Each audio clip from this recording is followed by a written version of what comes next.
Matthew Dashby Hughes. I'm from Sandler Training, and this week I'm absolutely overjoyed to be joined by my friend Aaron Chetwyn. Aaron is not only, like me, somebody who's cut his teeth and earned some of his scar tissue in the wonderful world of retail. Yes, that's right. We are both recovering retailers. He is also somebody who is the owner of Insight 6 for Merseyside and Liverpool. And Aaron, would you like to just give 60 to 90 seconds telling everybody a little bit about yourself, your background, and how it is that you add value to your clients? Yeah, sure. Hi, Matthew. Thank you for having me on today. So as I said, Aaron Chetwyn, Customer Experience Director for Insight 6 up in Liverpool.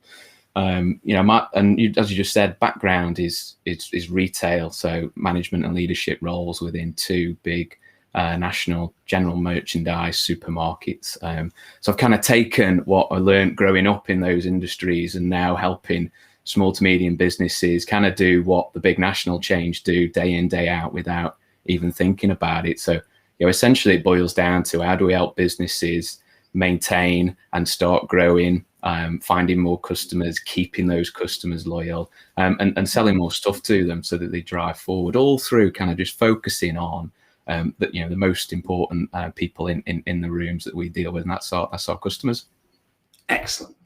That's fantastic. Well, thank you for that, because that leads me neatly into asking you the first thing that I really, really want to get into, because we've only got half an hour together. And so I want to get right into the controversial stuff straight away. And to that point, by the way, everybody, if you are watching at home and you've got small ears in the background, or maybe somebody who's easily offended, this is a subject matter today that we both get a little bit passionate about, and every now and again, maybe the language might get a little bit salty in areas. So I apologize in advance if it does. Please don't think that reflects on our professionalism, simply on the fact that we're a little bit passionate about this particular subject. So let's get straight into it. You mentioned about the most important thing, which is focusing on the customer. Why is it that so many companies out there, and certainly many that you and I have both worked for in the past and others that we're aware of, they pay lip service to a certain extent to this idea of the voice of the customer, but then they don't ever actually listen to the voice of the customer? Why is that? It's a good question, and one that sort of fascinates me to this point.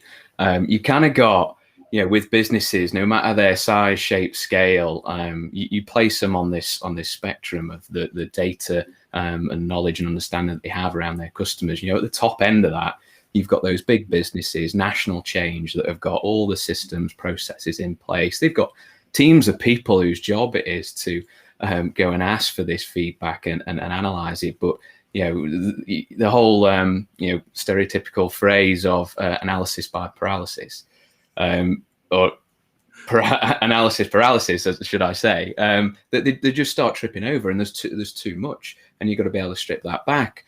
At the other end of that spectrum, you've got small businesses, sole traders, one-man bands that have set up doing business within their own particular industry and niche, that don't perhaps have the time, the systems, the tools, the sort of experience of taking data and analysing it and figuring out, well, what does it mean, and what do we need to do off the back of it? That's where I'm really passionate about. How do we help businesses start to ask customers and employees, in some instances, the right questions so that they can get that pool of data, that pool of insight? But as you say, Matthew, it comes down to what you're going to do with it. You can have a couple of bits of data, you can have millions of pieces of customer data, but if you don't set aside the time to focus on it and to analyze it and figure out what are your customers saying, what is it that they love about you, that they want to see more from you, what is it that sort of annoys them or pees them off and they actually want to see less of, or none of it at all. So you can then build it into action plans, and that's where it then links into how do you communicate to your team, whether your team is just yourself or whether you have a team of hundreds, if not thousands of people. Let's gather that, figure out what it's saying, and then communicate what we need to do off the back of it. Excellent. That makes a ton of sense. So if I can just summarize, basically, it's not necessarily a lack of good intent on their part, but I suppose the smaller end, you've got people who work on gut feel because they haven't got the wherewithal to capture data, and at the top end, what you've got is a glut of information and maybe a lack of insight, to coin a phrase. I guess that's maybe why you're called Insight 6, right? Because insights are hidden truths that sit within the data. And data is just, frankly, freaking confusing. And what do you even look at first, if you don't know where to look? So interesting. Now, you mentioned something in there that I thought was really insightful, which is you've got to do something with it. So you get all this information. What are you going to do with it? What does good look like here? You see the good, the bad, and the ugly here. What does good look like? Well, I mean, you said it well in terms of having the data and the information, the insight, whatever we want to call it, and then taking action. And businesses start off, like you say, with the best intentions. In terms of, some businesses will go and ask for this feedback, which is great, but when it comes back in, and I've filled that in as a customer, whether it's a 2-question survey or a 100-question survey, if I've made it through one that's that long, and I want my feedback to be taken on board and people to look at it. Otherwise, if I don't see any action like fall out the back of it, well, it's essentially an empty gesture that comes from that business, because they know that they should ask for feedback, but they don't do anything on the back of it, and that then in turn will frustrate your customer and client base, because yes, you've asked for it, great, that's brilliant, but if you're not taking it on board, you're not setting about the time to listen and then implement changes with your teams, you might as well have not bothered in the first place. So businesses that do it well do it regularly, short, sharp, and often, and dedicate that time, whether it's at the end of every day, every week, month, quarter, dependent on the size and scale of that business, to really focus in on what is the voice of a customer, what are our customers saying, what are the themes. And I talk about having enough data so you can trend it over time and you can see what direction you're moving in, whether it's a positive or negative for whatever reason.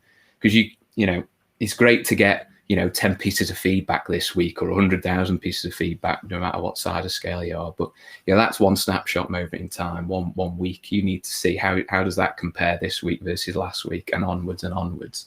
So you can see your sort of direction of travel.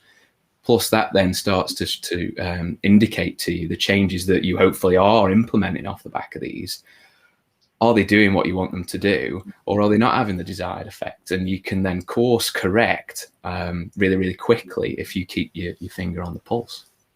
Absolutely. I mean, just capturing one thing that you said there. I mean, if you do nothing with feedback, so as a business, if you capture feedback, that's great. Well done. That's one tiny little step on this journey here, because failure to do anything with that feedback is another form of feedback. And unfortunately, the feedback that you are giving your customers is that you don't care about them. In fact, that feedback is a massive fuck you, so if you'll forgive the phrase, which is the worst possible feedback you can possibly give them, because you're basically saying, I'm going to pay lip service by giving you a little form or a little text message. How did we do today? And you say, it was bloody awful. And they send a little message back saying, great. Really? Honestly? I mean, come on. Seriously? And how many of us, I mean, honestly, have you ever had that? Because I certainly have. It's the epitome of one step forward, but then 2 steps back, if not more. Because the customer sees it and thinks, yes, absolutely, they're going to listen. And then, for nothing to fall out the back of it, you kind of lose the respect. You'd have been better off not doing it. Absolutely. I mean, how can you take 2 steps backward while shooting yourself in the foot? I mean, to be fair, you should actually be quite admiring of their talent in that area. But, hey, what are you going to do? You also mentioned there about kind of getting data over time, because, time is a key factor here, because you can see, I suppose, trends emerge. You can see maybe is there something culturally endemic within our organization that maybe is not what we'd like it to be, or maybe something that we should be proud of and celebrating and doing more of. I guess that can come out too. In terms of basic ticket to the game here, what would you say is like the minimum necessary kind of span of time to be able to get some emergent trends happening? When we work with clients, we typically work on like a 3-month basis, quarter by quarter. Once you start to hit trending after 3 months, a quarter, you've started to get a good feel, particularly if you're doing, this on a daily and weekly basis. By the time you get to the end of that quarter, you can really start to see that trend over time, and you can pick out those high level themes that come from that, because you've got a solid level of data from a quantity perspective. Mm-hmm.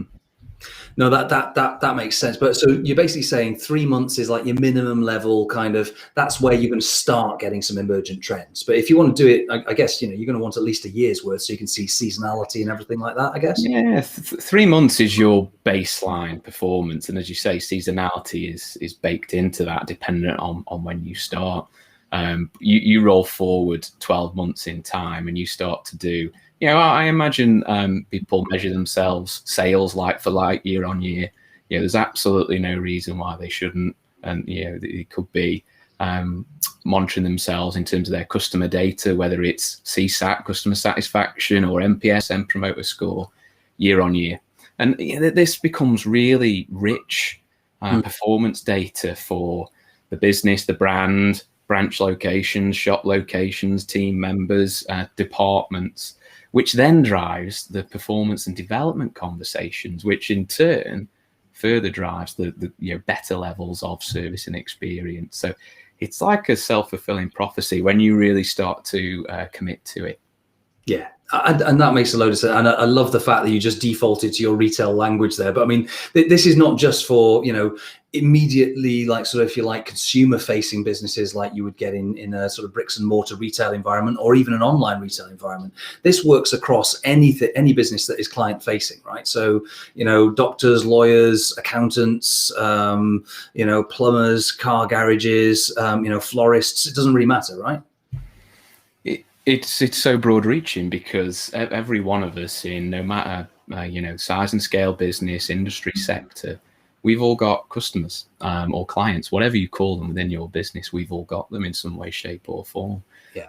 So my bread and butter is retail and hospitality and attractions, absolutely. But that doesn't stop us working with professional services, solicitors, accountants, estate agents, because they've all got to put money through their tills. They might not have physical tills, but we're all in business to make money and drive value. But we should do that through delivering excellent experience to our customers. And the more attentive we are to that, the more likely people are to come back and shop and transact and use our products and services. We did a load of work last year with in the education sector with universities and colleges. Students to these are customers. They've got to work hard to attract and keep and build loyalty. Oh, there's a thing. People who do training for a living actually having customers, huh? Oh, I should probably take that on board, shouldn't I? Yeah, I see the point you're making. And we will take that conversation offline. Well, that's some veiled feedback there, mate. I don't. Maybe I should ask the question of my customers. Who knows? I like it. Good point. I think when you talk about this, you mentioned CSAT as a customer satisfaction metric. Do you want to just drill into that for us a little bit and explain how these kinds of metrics are actually comprised? Yeah, we got CSAT and NPS, Net Promoter Score, which is one that we use predominantly. When we work with clients, and Net Promoter Score is a scale, not a 0 to 10 scale, where you ask your customers and clients, how do you feel about the service and experience? And that one in particular is about how likely you are to recommend us to your family, friends, business associates. You've got the 9s and 10s, which we call promoters, as industry standard. The 0 to 6 are detractors, and then the 7s and 8s, which a lot of people fall in that bracket, are your passives. And the way that score is worked out is you take the percentage of promoters, the 9s and 10s, of your total score, and you subtract the 0 to 6s, the percentage of those. And that gives you an NPS score. And NPS is used across the country, across the world as a benchmark as to how you perform against businesses in your sector and also against other sectors. And it's really interesting when you get into the conversations with businesses around promoters, passives, and detractors, because on a standard day, the way that we deliver our service, out of 10 customers, we may delight one customer out of 10 who then goes on to leave us a positive, glowing review, a social media review, whatever it may be, just from basics of what we're doing. You then got the other end of the scale. There may be 1 or 2 customers, maybe 20% of them, that for whatever reason, you're never going to keep them happy. And they will be peed off in some way, shape or form. They may go on to leave you a scathing keyboard warrior type review. But then you've got, the bulk of people that sit in those 7 and 8, those passives that, you haven't done enough to wow them, to get them to go and shout from the rooftops, how great are these guys? You've got to go and see them. But also you haven't peed them off enough for them to leave a review or complain or do anything about it. They're just sat in the middle. But these businesses can, if we do a tiny little bit more focus and ask them the right questions, you can turn that base, that could be 80% of your customers, 70% of your customers, and really leverage them and get them shouting from the rooftops. And that'll help you attract more customers and clients to your business. Save you a bit of money on marketing spend, that's for sure. Well, yeah, absolutely. That makes a ton of sense. So if you can be very targeted and focus on the sort of passives, the ones who think, yeah, they're all right, they're fine, but they're not going to do that thing where they go, as you say, keyboard warrior, the thing with the stabby fingers. Right, I'm going to show them, the instant one click away from brand damage. And they're certainly not going to be out there being advocates for you either. But they're just, okay, they're fine, they're all right, they're whatever. And you're quite happy to take their money, but maybe you should take their feedback as well and see if there's anything that can turn those people into true advocates. You mentioned about sort of, doing something to pee people off. I mean, I guess, my experience previously has been like, when there's something goes wrong, because something always goes wrong, nothing is perfect in life. That's an opportunity to put things right. And often how you do that is the real form of feedback, because the best form of feedback is your behavior, right? A bit like sort of taking a feedback form and doing nothing with it is as good as sticking 2 fingers up to them. Actually doing something about it to put something right can often be the best form of, I suppose, driving that advocacy. What's your experience around that? I mean, I guess similar to mine, given the fact we're both retail guys from our background. Yeah, absolutely. Like you said, you are never going to please 100% of people 100% of the time. That's a fact of life. But when you do drop the ball or your team drops the ball, it's important that you just own it. There's no need to take it personally. There's no need to get offensive. You just kind of have to hold your hands up and say, do you know what? We messed up. We're sorry. Hopefully you can give us a chance to put it right. And if you own it in that moment, you've got the opportunity to put it right, and you've got the opportunity to take that person that would have been, a 0 to 6 detractor on whatever end of that scale, and you turn them into a promoter, because actually you took something and you fixed it, but that's only if they come to you and raise the alarm bells and say, do you know what, something went wrong. I dread to think how many customers, clients, businesses serve where something did go wrong. The business isn't aware of them, or maybe someone within the business is, but they're not brave enough to put their hand up and say, I messed up, can someone give me a help to put it right?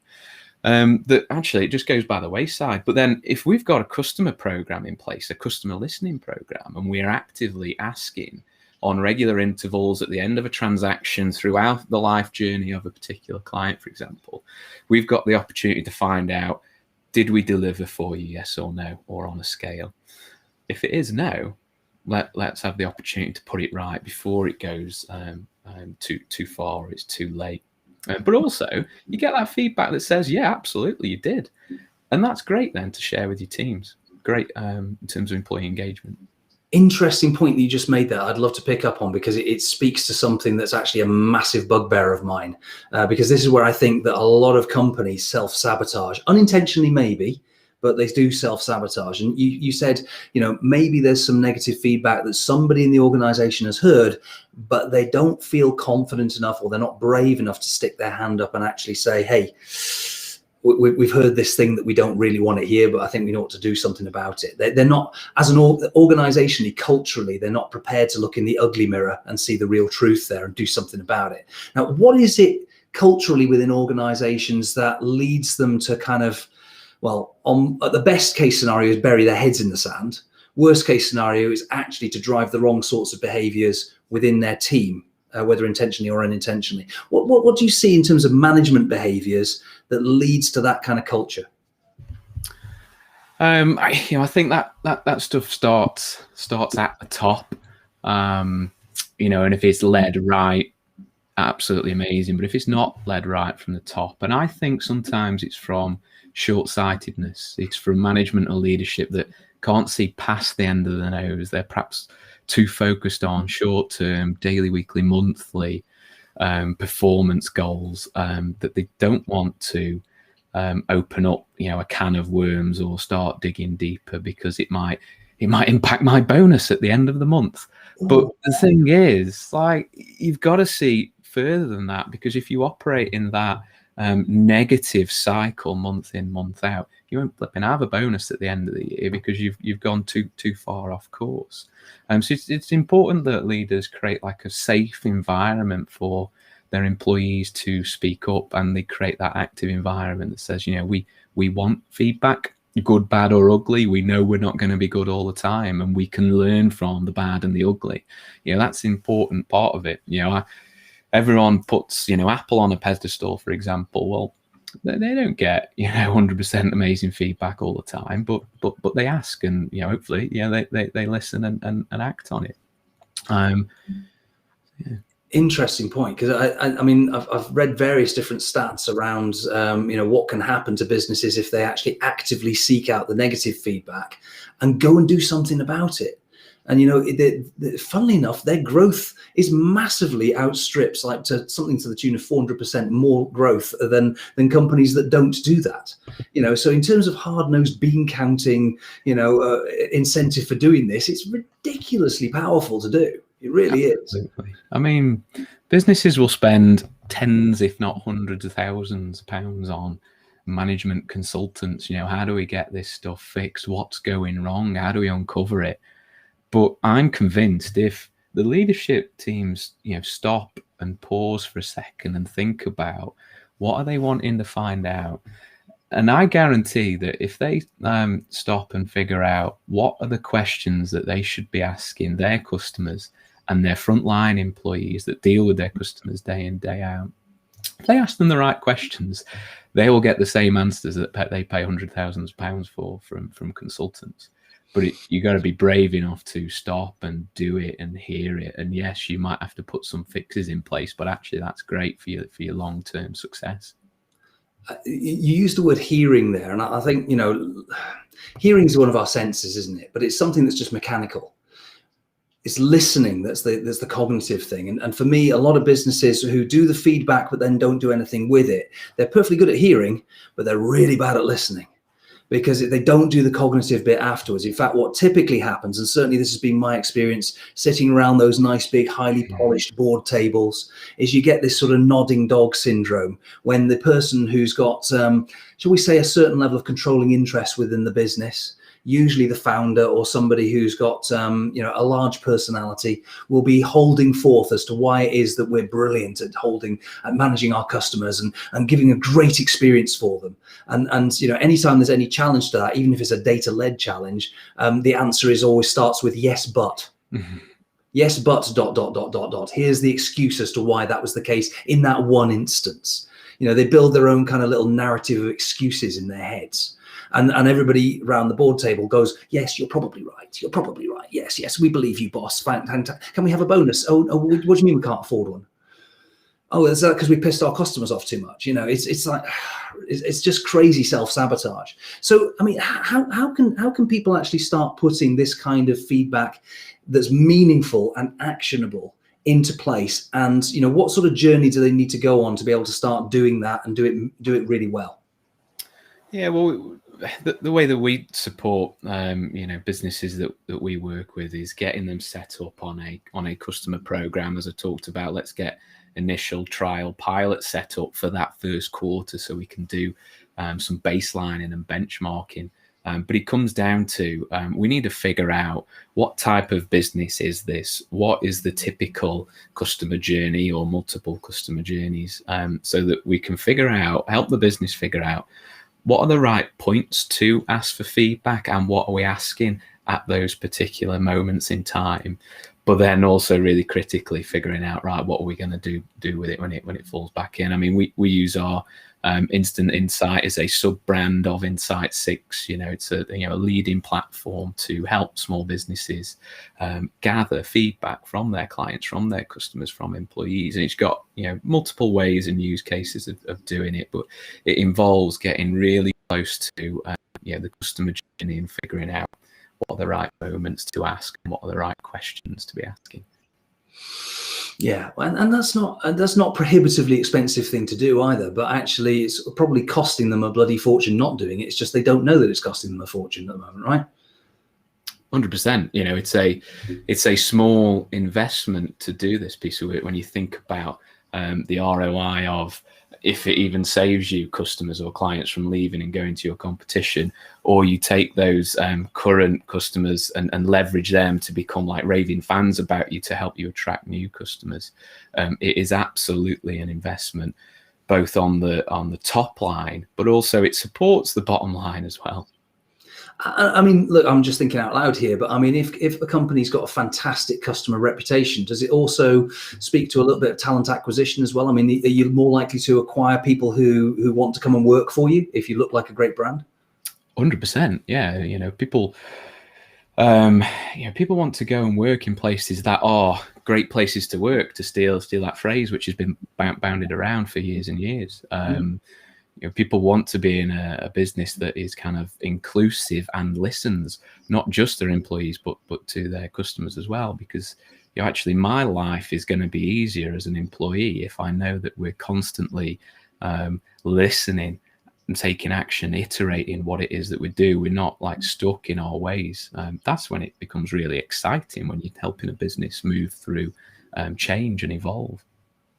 Absolutely fantastic. Very good. So it's good for the customers. It's good for your personal brand. It's good for your reputation. It's good for your talent acquisition. It's good for your bottom line. It's good for your top line. It's good for the soul. I mean, come on, what more do you want on a Friday afternoon? It's perfect, right? And we are coming up to the top of our time together. Absolutely fantastic having you here, Aaron.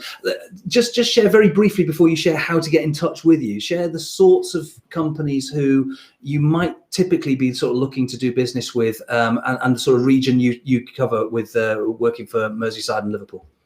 Yeah, so I'd say for the Liverpool region, so I cover Liverpool city centre, the Wirral, and across to Warrington. So that kind of M62 part of the country is my remit. That's not to say anyone outside of that we can't help, because we're right across the UK. So if it's not me that can support, absolutely I know someone who can. And working with businesses all size and scales, all industries. A particular focus for us is professional services, so solicitors, accountancy firms, financial service, insurances, anyone in property, estate agents. We can really help them move their customer and client experience forward. In terms of reaching out, getting in contact, I'm on LinkedIn. My name's a little bit difficult to spell, but you've probably got it on here. Aaron, and Chetwyn is CHET. W for whiskey, Y for Yankee, N for November. There isn't many of me about with a name like that. All my contact details, phone number and email are on there. But the email is aaron.chetwyn@insight6.com. Happy to have initial conversation. Absolutely fantastic, Aaron. It's been really insightful, and clues in the name, I guess. Been really insightful today and a lot of fun as well. I kind of knew that we'd be able to get a nice rant going on this particular subject. Thoroughly enjoyed it. So for everybody else, my name's Matthew Hughes. Yes, just like Aaron, my name's a little bit unusual as well, but don't worry, you don't need to spell it all. If you want to send me an email, just think of my initials, mdh@sandler.com. If you want to phone me, 07715 269 724. If you want to contact me on LinkedIn, send me carrier pigeons, smoke signals. I answer to most stuff. So there you go. So that was us for another Friday Live. Next week, it is our 13th episode. 13, unlucky for some and unlucky for people who do bad hiring, because I've got Mr. Roy Johnson with me from Sandler Training, and we're going to be talking about what makes a good hire and what's the true cost of a bad hire. Have a great weekend, everybody. Whatever you're doing, do it safely, and I'll see you again soon. Thank you.